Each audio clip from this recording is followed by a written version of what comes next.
Bien, hermanos, hoy iniciamos una serie de estudios.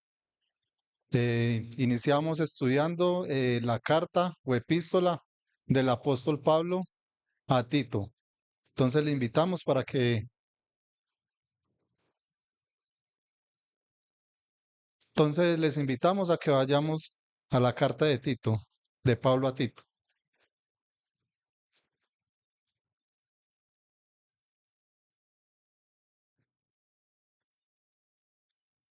y leamos la introducción, versículos 1 al 4 del capítulo 1 de esta carta.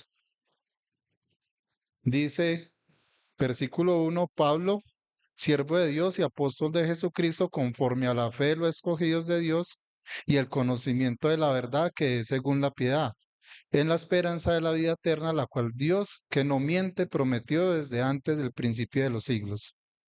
Y él, a su debido tiempo, manifestó su palabra por medio de la predicación que me fue encomendada por mandato de Dios nuestro Salvador. A Tito, verdadero hijo, en la común fe, gracia, misericordia y paz de Dios Padre y del Señor Jesucristo, nuestro Salvador.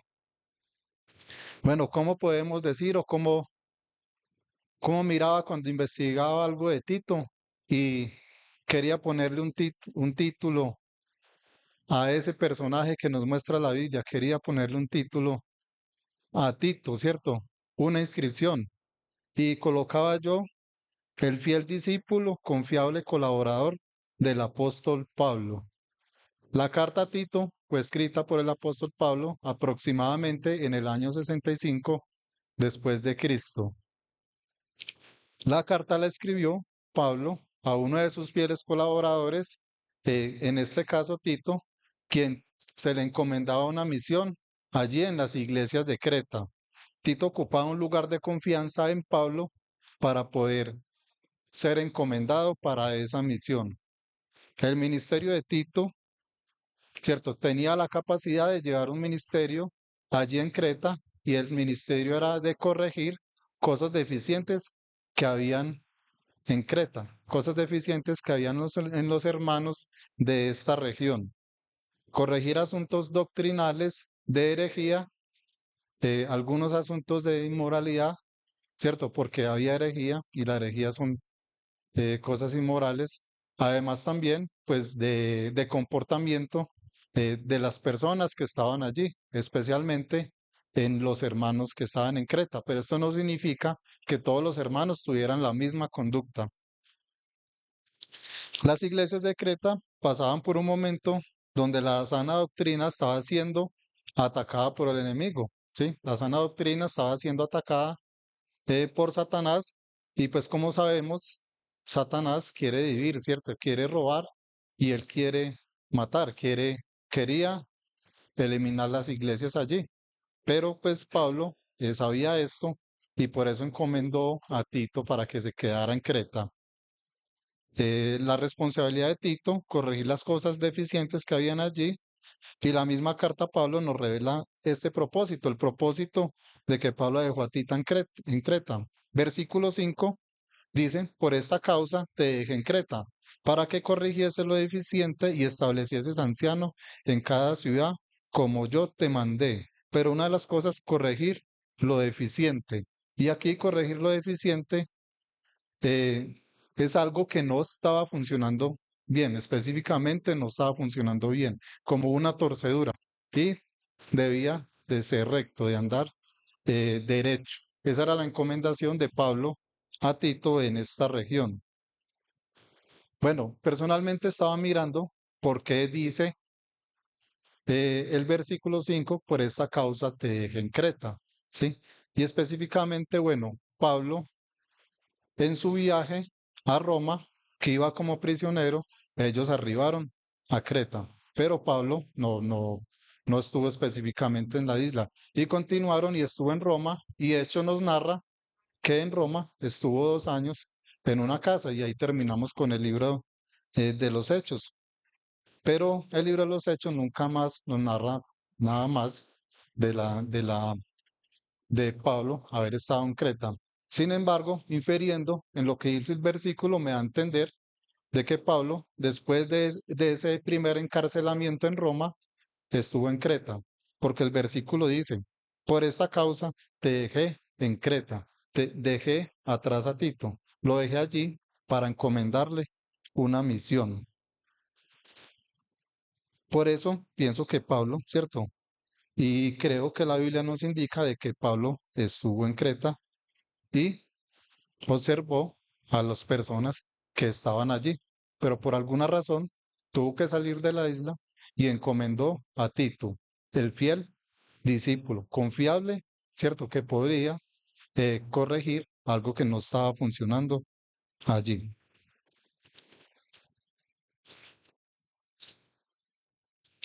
Pablo observaba, ¿cierto? Creo yo que observaba lo que ocurría en las iglesias, escuchaba también el testimonio de lo que ocurría en las iglesias y le dijo a Tito, quédate aquí para que soluciones eso.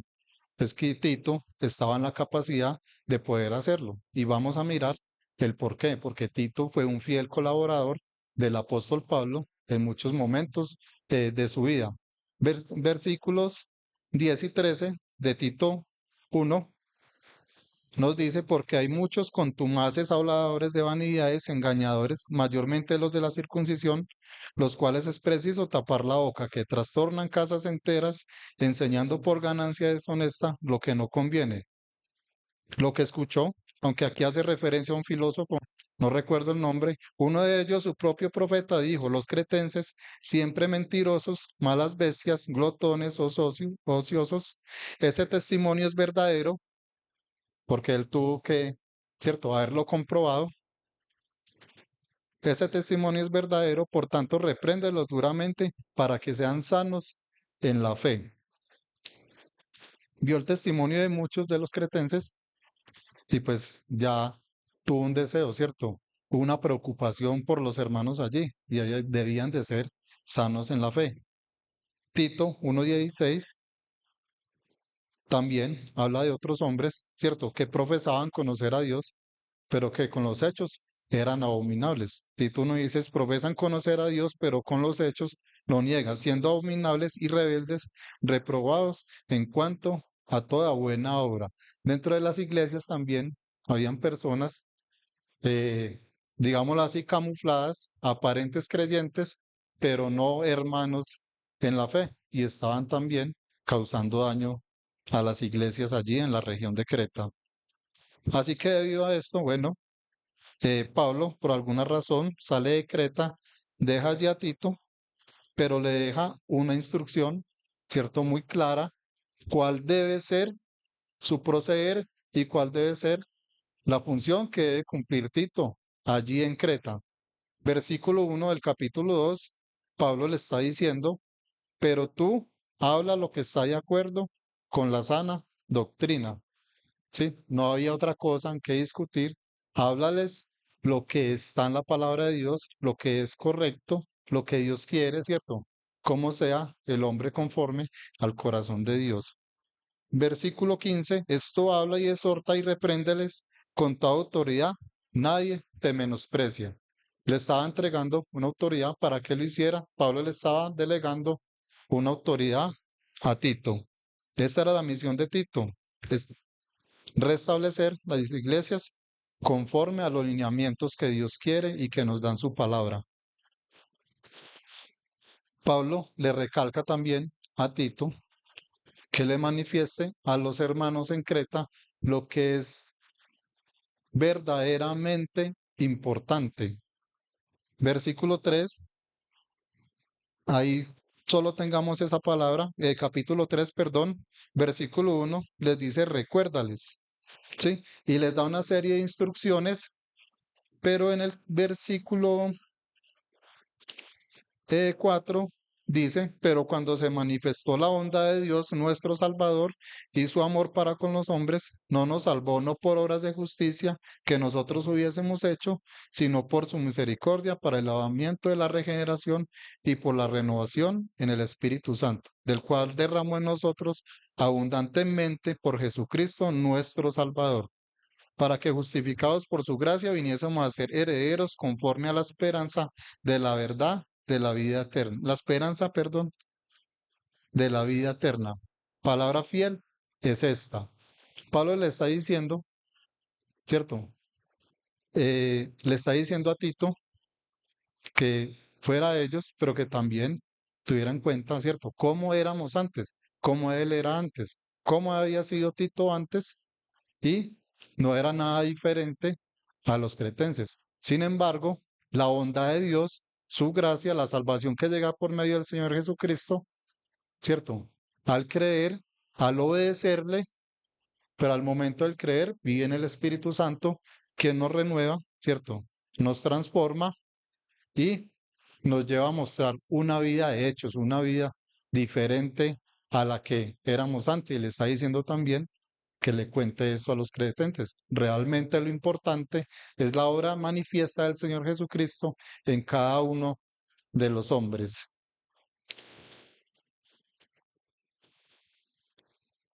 Bueno, la obra de Cristo en nosotros, la manifestación de su obra en nosotros, la salvación obtenida a través del Señor Jesucristo, ¿cierto? Que tenemos ahí y es lo que le está hablando Pablo a Tito.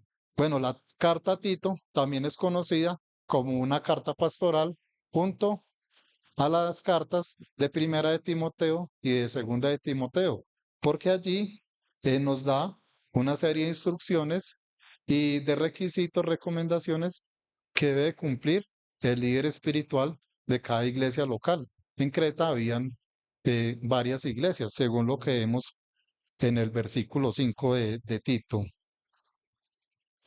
Y enseña a elegir a esos hombres, ¿cierto? Corazones dispuestos que amen a Dios, que quieran servir a Dios, pero que tenía que observarse, ¿sí? De entre ellos. Como les decía ahora, no indica que todas las personas o todos los creyentes de Creta o que estaban en las iglesias de Creta fueran de ese comportamiento. Sin embargo, habían personas que por la misma cultura de la región, pues seguían en su vida normal, secular, y no demostraban hechos, ¿cierto?, de cambios en su vida por la obra del Señor Jesucristo. Y le muestra qué es lo que debe de corregir, pero también le muestra los requisitos que deben de cumplir estos hombres que deben de liderar una iglesia local, entre los cuales encontramos requisitos y cosas. Versículo 5, versículo 6 dice que fuera irrepresible, marido una sola mujer, que tengan hijos creyentes, que no estén acusados de disolución. Versículo 7, eh, irrepresibles, ¿cierto? Como administradores de Dios, no soberbios, no iracundos, no dados al vino, no pendenciero, no codicioso de ganancias deshonestas, sino hospedador, amante de lo bueno, sobrio, justo, santo, dueño de sí mismo, retenedor de la palabra fiel, tal como ha sido enseñada, con un propósito, ¿cierto? Para que también pueda exhortar con sana enseñanza y convencer a los que contradicen, ¿sí? Que buscar a estos hombres capacitados, que también los capacitara para que ellos también pudieran cumplir la función, ¿cierto?, que estaba cumpliendo Tito en Creta. Pero bueno, ¿por qué podríamos pensar? ¿Por qué Tito ocupaba este lugar? ¿Por qué Tito era alguien encomendado para cumplir esta función? ¿Qué podemos pensar de Tito? ¿Qué podemos pensar de este hombre? ¿Quién era Tito en la vida del apóstol Pablo? Miremos un poco de Tito. Vamos a Gálatas, capítulo 2 versículo 3.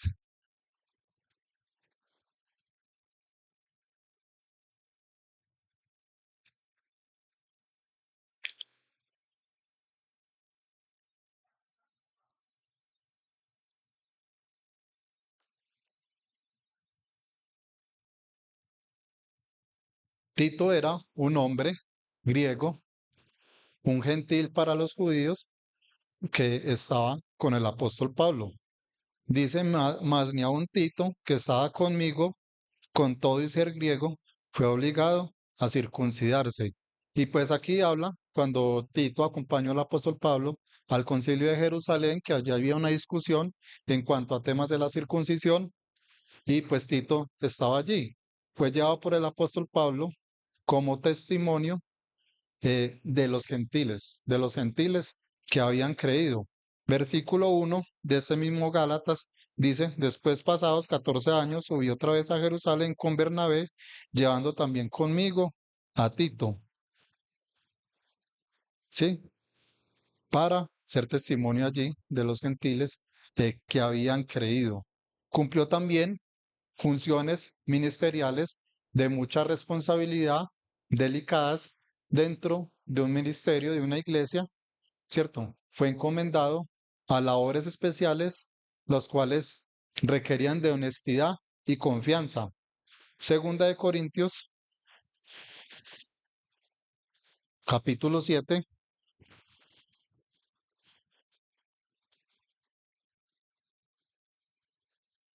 versículos 6 y 7.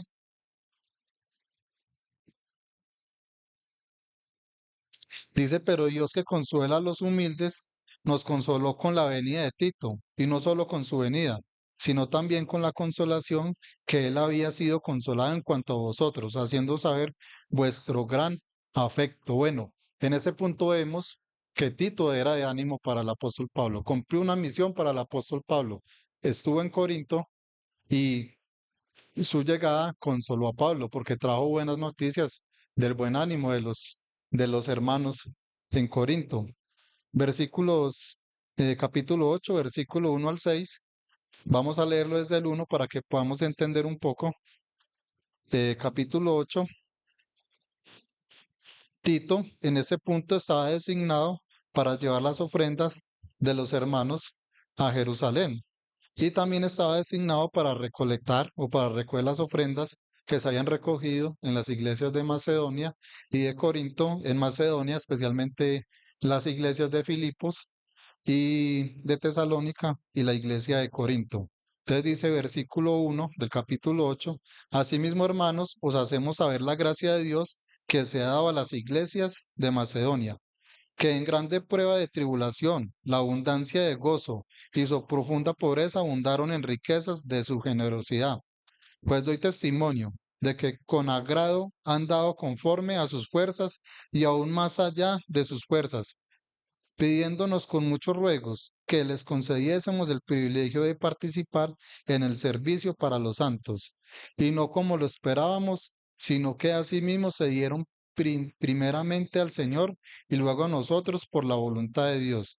De manera que exhortamos de que animamos, ¿cierto? Ahí diciendo, animamos a Tito para que tal como comenzó antes, asimismo acabe también entre vosotros esta buena obra.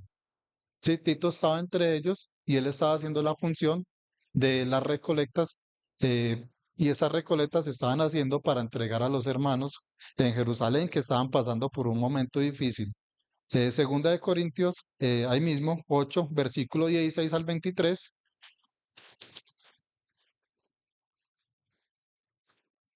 dice, pero gracias a Dios que puso en el corazón de Tito la misma solicitud por vosotros, pues a la verdad recibió exhortación, le animaron, le dijeron si podía cumplir la función, pero estando también muy solícito, Tito estaba dispuesto a hacer la obra, a cumplir lo que le delegaran, pero estando también muy solícito por su propia voluntad, partió para ir a vosotros. Sin embargo, Pablo se encargó de cuidar su corazón y de cuidar su testimonio, ¿sí? Y la importancia de los ministerios y de los ministerios que tienen una importancia o que pueden ser objeto de una veeduría, ¿cierto? De que no sea uno solo, sino que se haga entre dos personas. Y enviamos juntamente con él al hermano cuya alabanza en el Evangelio se oye por todas las iglesias. Fue acompañado por un hermano de buen testimonio. Y no solo esto, sino que también fue designado por las iglesias como compañero de nuestra peregrinación para llevar este donativo, que es administrado por nosotros para la gloria del Señor mismo y para demostrar vuestra buena voluntad. Pueden apuntar ahí, Hechos 11 de 28, habla de esto, de la situación que estaban pasando los hermanos en Jerusalén. Era un momento donde había hambruna, había persecución, había extrema pobreza y era necesario eh, darle algo. Y ahí mismo hace referencia a que Pablo era uno de los que estaba encargado de esos donativos, como lo está diciendo Pablo acá. Versículo 20, evitando que nadie nos censure en cuanto a esta ofrenda abundante que administramos, procurando hacer las cosas honradamente, no solo delante del Señor, sino también delante de los hombres. Enviamos también con ellos a nuestro hermano cuya diligencia hemos comprobado repetidas veces en muchas cosas y ahora mucho más diligente por la mucha confianza que tiene en vosotros. Y les dice, en cuanto a Tito, es mi compañero y colaborador para con vosotros. En cuanto a nuestros hermanos, son mensajeros de las iglesias y gloria de Cristo. Así nos demuestra y vemos a través de la palabra un lugar de confianza que ocupaba Tito en la vida del apóstol Pablo para poder llevar ese ministerio. Tito, nuevamente vamos a la carta a Tito y le vemos allí, ¿cierto? Siendo encomendado también por el apóstol Pablo. Por esta causa te dejé en Creta para que corrigieses lo deficiente. Y cronológicamente en la Biblia, segunda de Timoteo 4:10, al final del versículo, vemos que Pablo le está también encomendando otro ministerio. Dice versículo 10, bueno, leámoslo para que hagamos un contraste de las personas que nombra ahí. Dice, porque Demas, leámoslo desde el principio, porque Demas me ha desamparado, amando este mundo, y se ha ido a Tesalónica.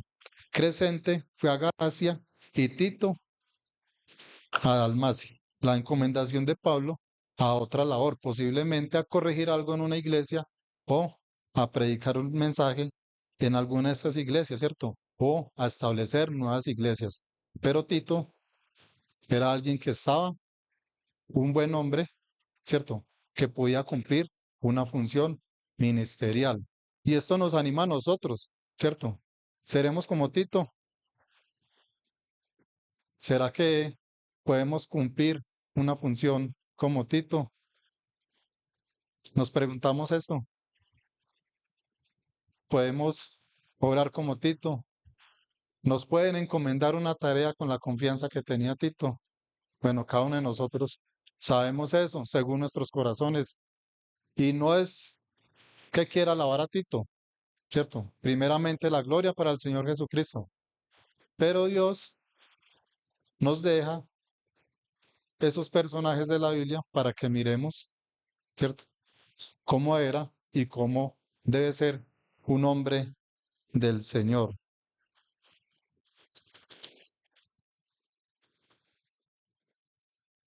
Bueno, no encontramos ningún registro en la Biblia de las iglesias en Dalmacia. Sin embargo, pues personalmente creo que él fue allí a establecer iglesias o a, o a apoyar iglesias que ya estaban establecidas. Bueno, ahora miremos un poquito en cuanto a Creta. ¿Qué era Creta? ¿Sí? De pronto, ¿qué podemos saber de Creta? ¿Me regala el mapita ahí, Kevin, por favor? ¿Qué podemos saber de Creta?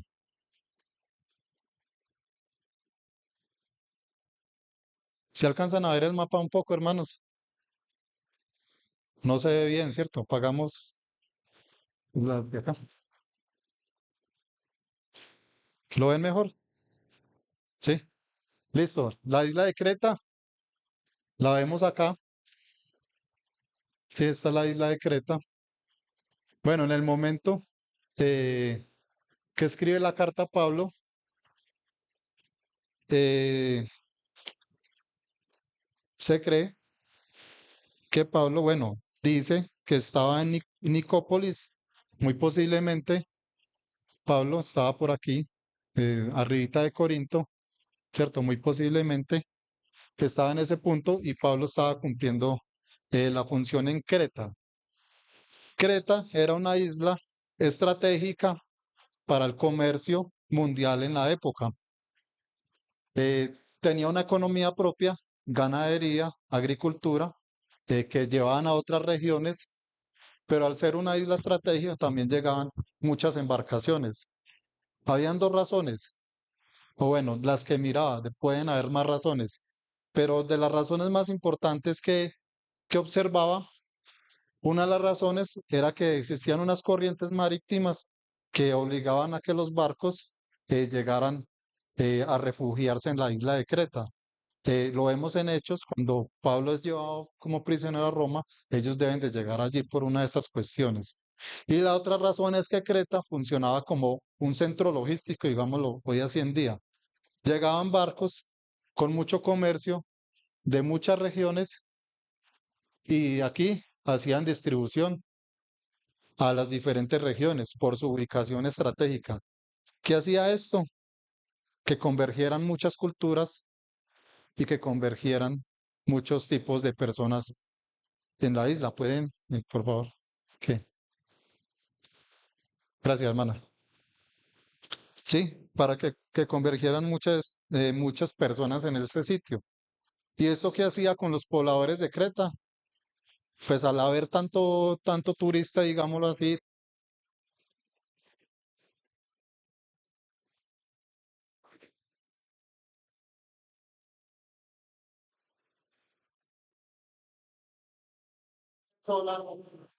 de fuera de la región, hacía que las personas fueran oportunistas y buscaran aprovecharse de estas personas. Les hacían, eran personas tramposas, ¿cierto? Imaginémonos los de la bolita, así, estaban engañando a las personas que llegaban.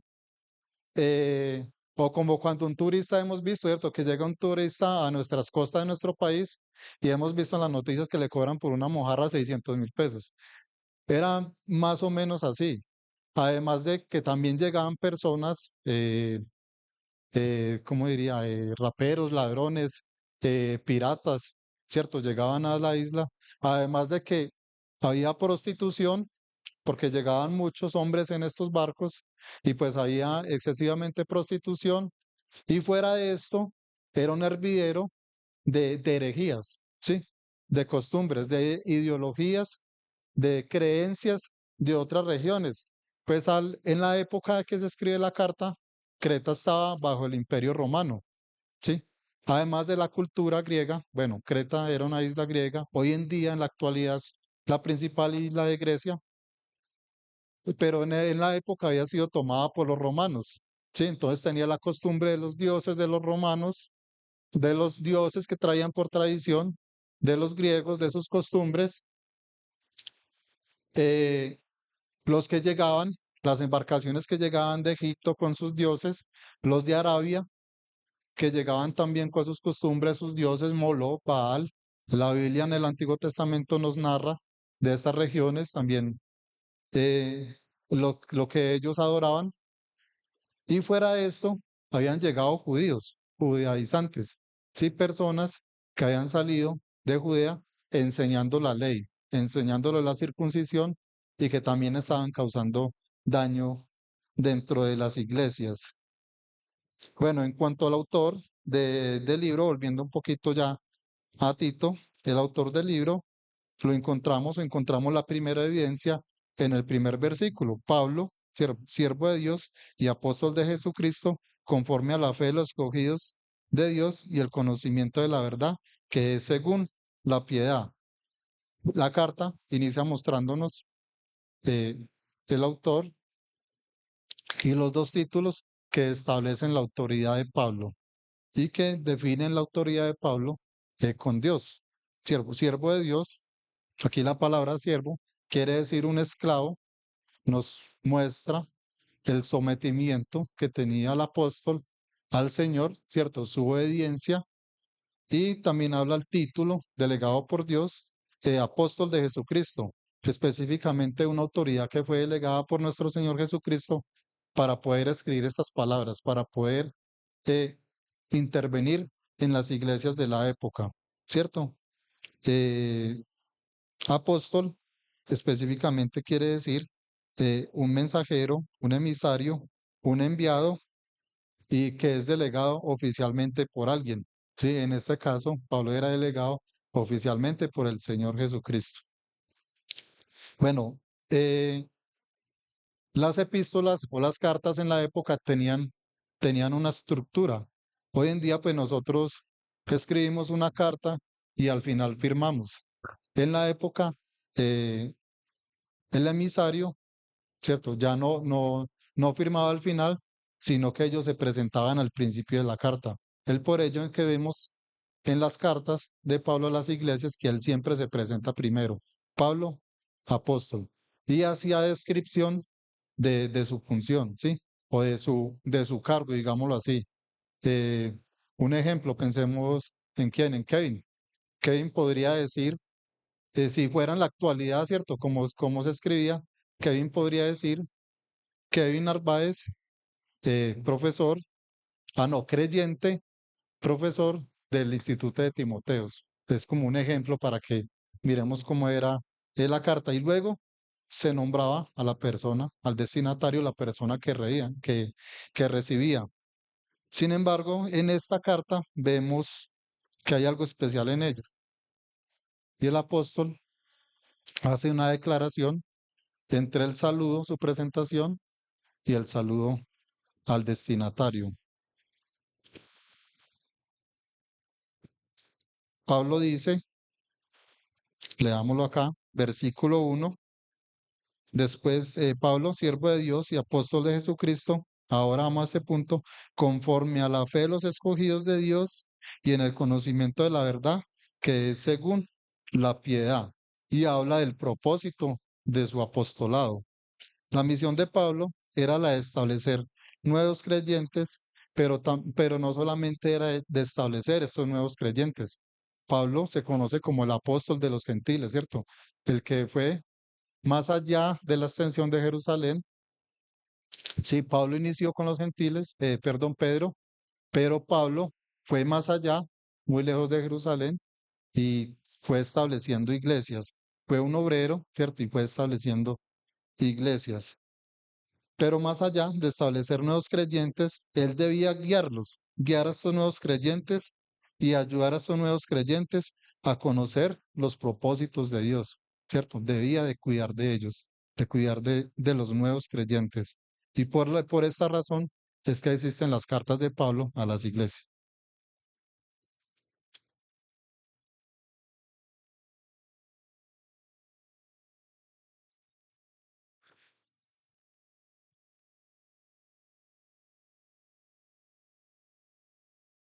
Bueno, Tito 1:12 y Tito 1:2 y 13, ya lo leímos, pero ahí vemos el porqué de la preocupación de Pablo. ¿Cierto? Con las iglesias, 1:12. Uno de ellos, su propio profeta, dijo, los cretenses siempre mentirosos, malas bestias, glotones, ociosos, este testimonio es verdadero, por tanto, repréndeles duramente para que sean sanos en la fe, la necesidad, ¿cierto?, de corregir las cosas deficientes que habían allí. Habla a los escogidos, ¿sí?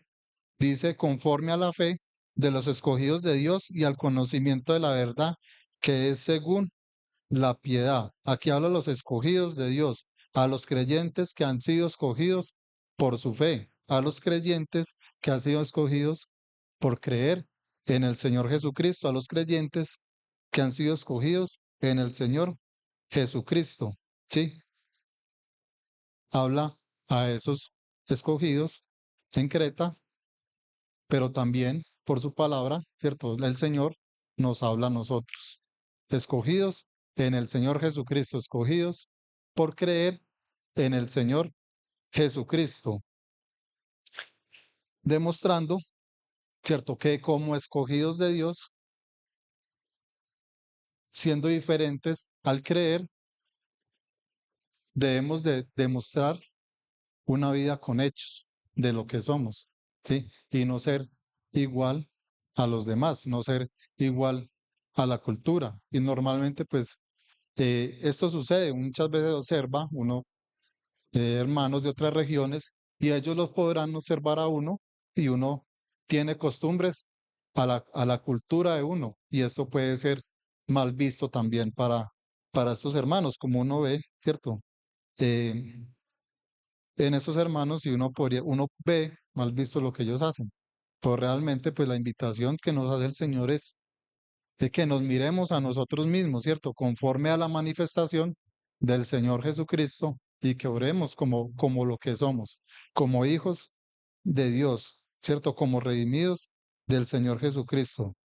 Pablo les dice que esta es la verdad manifiesta y que con hechos, con una vida piadosa conforme a la verdad de la palabra, manifestada en hechos, en lo que somos, ¿sí? En lo que quiere Dios para nosotros y tiene una aplicación para todos nosotros y nos invita, ¿cierto?, a vivir en piedad, ¿sí? Pero eso no es porque sí, ¿cierto? Solamente vivan en piedad porque nos manifiesta, versículo 2 en la esperanza de la vida eterna, la cual Dios, que no miente, prometió desde antes del principio de los siglos. Pablo nos motiva a mantener la fe activa, ¿cierto? Porque tenemos un premio, la esperanza de la vida eterna, la salvación que ha llegado por medio de nuestro Señor Jesucristo. Y Pablo también nos habla de esa garantía. ¿Cuál es la garantía? Dice, en la esperanza de la vida eterna, ahí en este punto, la cual Dios, que no miente, prometió desde antes del principio de los siglos. La garantía es que Dios no miente. La palabra de Dios es clara, manifiesta, y lo que está ahí escrito no es mentira, es real. La palabra del Señor es real y es la garantía y es el contraste con las personas en Creta, es el contraste con nosotros mismos hoy en día, ¿cierto? Con nosotros mismos. Es el contraste. Como humanos fallamos, pero Dios no falla. Versículo 12 dice, siempre mentirosos. Y está hablando de los hombres. No miremos específicamente ya a las personas en Creta, mirémonos a nosotros. Nosotros, ¿cierto? Mentirosos. Pero Dios nunca miente. Y ahí está la esperanza, ¿cierto? Una vida eterna, preparada desde antes del principio de los siglos, lo que nos indica que Dios no improvisa, ¿cierto? Es algo que está siendo preparado, que fue preparado y que ha sido manifiesto por medio de nuestro Señor Jesucristo. Versículo 3, ¿cómo sabemos esta esperanza? Y a su debido tiempo manifestó su palabra por medio de la predicación que me fue encomendada por mandato de Dios nuestro Salvador. Un anuncio oficial a su tiempo. La época, Dios esperó el punto exacto en la época para que el Señor Jesucristo viniera, ¿cierto? Para que ocurrieran todos los hechos, para que aconteciera lo de la iglesia allí en Hechos 2, para que se escribiera su palabra y hoy en día posiblemente para que nosotros la tuviéramos, ¿sí? Dios en su tiempo, en el tiempo perfecto que Dios estableció para poder entregar su palabra. El canal que utilizó Dios, lo dice aquí, la predicación que me fue encomendada. Dios en su soberanía permite que su palabra sea transmitida por hombres, ¿cierto? Y que esta predicación, esta palabra, llegue a más personas y toque sus corazones. Sí, lleguemos con su palabra y transmitamos lo que Dios quiere para la humanidad, que todos los hombres se arrepientan y lleguen al conocimiento de la verdad. Dios establece esta palabra y como lo dice el apóstol ahí, un mandato que no es ajeno a nosotros tampoco. Sí, un mandato que no era únicamente para el apóstol, es un mandato que aplica también para nosotros hoy en día, llevar el mensaje del Evangelio. El hermano Víctor nos hacía referencia a la esclavitud del pecado, ¿cierto? A ser atado. Un esclavo, ¿cómo estaba? Estaba amarrado, tal vez estaba en una celda. Dios, por medio de su palabra, por medio de la predicación, abre esa celda para que el hombre salga de esa celda donde es prisionero del pecado. Ya es decisión del ser humano Si sale de la celda, va al Señor Jesucristo, que es la puerta para vida eterna, o se queda allí adentro y sigue siendo esclavo del pecado. Porque Dios a través de su palabra nos dice, nos dice cuál es el mensaje de salvación. Nos dice que el Señor Jesucristo vino un día y murió para que nuestros pecados pudiesen ser perdonados.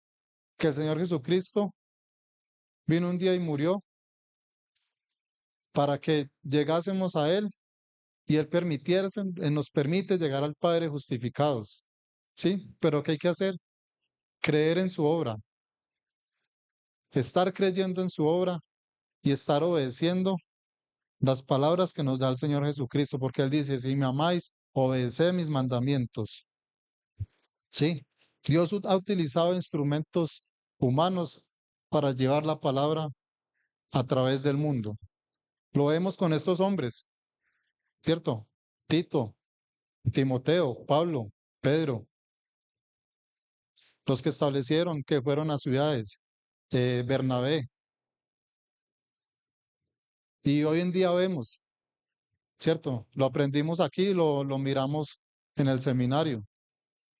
Hombres que han ido a regiones del mundo donde asesinan a cristianos, donde son perseguidos y sin embargo allí están llevando el evangelio porque son instrumentos de Dios.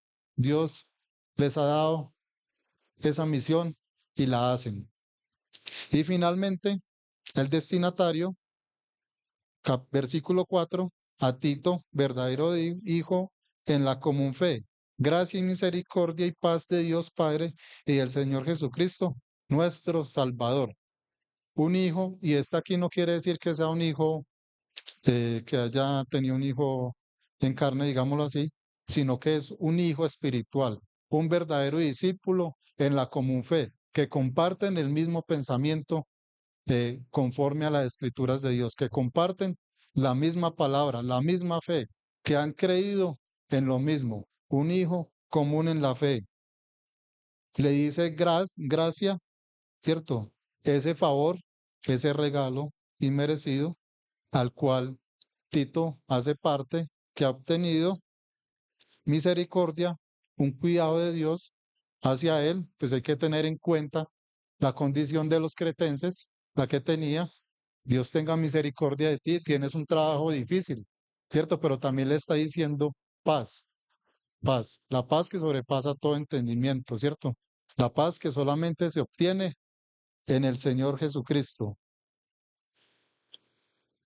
Y pues aquí, hermanos, terminamos o concluyo esos primeros 4 versículos de esta carta, de la carta del apóstol Pablo a Tito, y se van a continuar haciendo estos estudios. Cada hermano va a ir haciéndolo, ¿cierto? Sucesivamente y en lo que pueda avanzar. Muchas gracias, hermanos, por estar atentos. Eh, lo digo nuevamente, si alguien tiene haya dicho, posiblemente yo haya dicho algo que no esté bien, hermano, pues pueden corregirme, pueden hacerlo. Alguna pregunta, pues también me lo pueden hacer. Si no la hacen en el momento, la estudiaré y pues luego podemos resolverla o preguntarle a un hermano con más experiencia y mayor conocimiento. Muchas gracias, hermanos, y vamos a orar. Padre Dios, eres bueno, Dios, misericordioso. Te damos gracias por tu palabra, por tu bendición. Padre, quiero pedirte tu ayuda siempre, oh Dios, tu misericordia, Padre, y que siempre podamos estar adelante. Padre, bendícenos a cada uno de nosotros, a mis hermanos, visitantes y amigos, eh, que la palabra haga efecto para crecimiento, para recibir la palabra del Señor, para creer en la obra de Cristo. Padre, y también te los encomiendo para que les lleves bien a sus lugares, a sus casas. Así Dios, nos encomendamos a ti por el medio del Señor Jesucristo. Amén.